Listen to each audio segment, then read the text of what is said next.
Most terribly cold it was. It snowed, and was nearly quite dark, and evening, the last evening of the year. In this cold and darkness there went along the street a poor little girl, bareheaded, and with naked feet. When she left home, she had slippers on, it is true, but what was the good of that?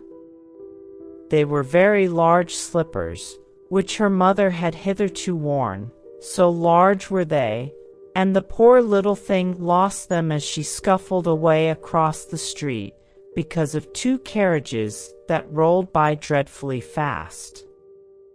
One slipper was nowhere to be found, the other had been laid hold of by an urchin, and off he ran with it.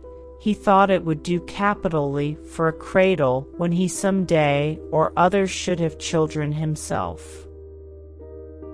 So the little maiden walked on with her tiny naked feet, that were quite red and blue from cold. She carried a quantity of matches in an old apron, and she held a bundle of them in her hand. Nobody had bought anything of her the whole livelong day. No one had given her a single farthing. She crept along trembling with cold and hunger, a very picture of sorrow, the poor little thing. The flakes of snow covered her long fair hair, which fell in beautiful curls around her neck, but of that, of course, she never once now thought. From all the windows the candles were gleaming, and it smelt so deliciously of roast goose, for you know it was New Year's Eve. Yes, of that she thought.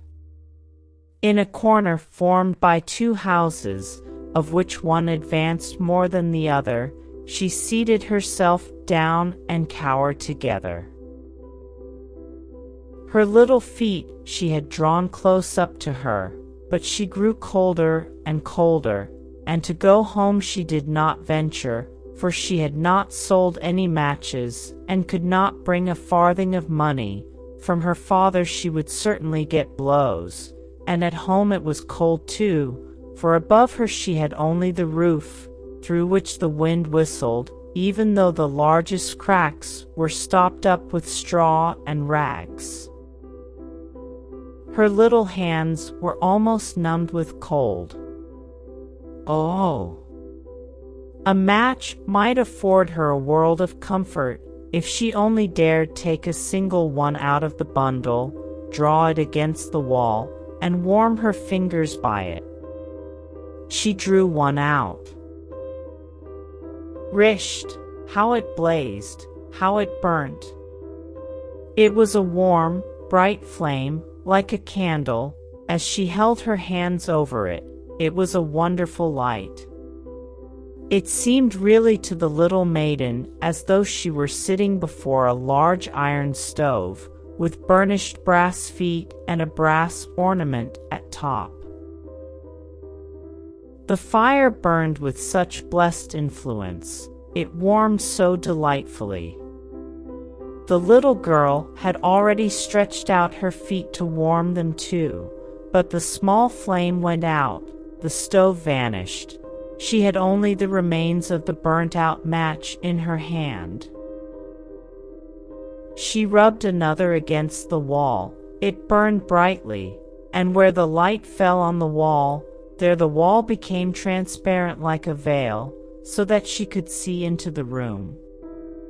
On the table was spread a snow-white tablecloth. Upon it was a splendid porcelain service, and the roast goose was steaming famously with its stuffing of apple and dried plums.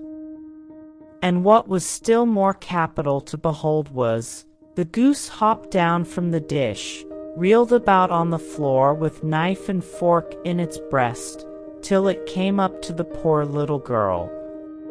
When the match went out and nothing but the thick, cold, damp wall was left behind, she lighted another match.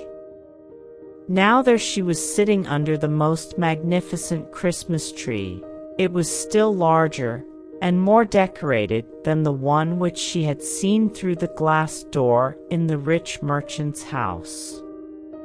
Thousands of lights were burning on the green branches, and gaily colored pictures, such as she had seen in the shop windows, looked down upon her. The little maiden stretched out her hands towards them when the match went out. The lights of the Christmas tree rose higher and higher. She saw them now as stars in heaven. One fell down and formed a long trail of fire. "Someone is just dead," said the little girl, for her old grandmother, the only person who had loved her, and who was now no more, had told her that when a star falls, a soul ascends to God. She drew another match against the wall. It was again light, and in the luster there stood the old grandmother, so bright and radiant, so mild, and with such an expression of love. "Grandmother," cried the little one, "oh, take me with you. You go away when the match burns out. You vanish like the warm stove, like the delicious roast goose, and like the magnificent Christmas tree." And she rubbed the whole bundle of matches quickly against the wall, for she wanted to be quite sure of keeping her grandmother near her. And the matches gave such a brilliant light that it was brighter than at noonday. Never formerly had the grandmother been so beautiful and so tall. She took the little maiden on her arm, and both flew in brightness and in joy so high, so very high, and then above was neither cold, nor hunger, nor anxiety. They were with God. But in the corner, at the cold hour,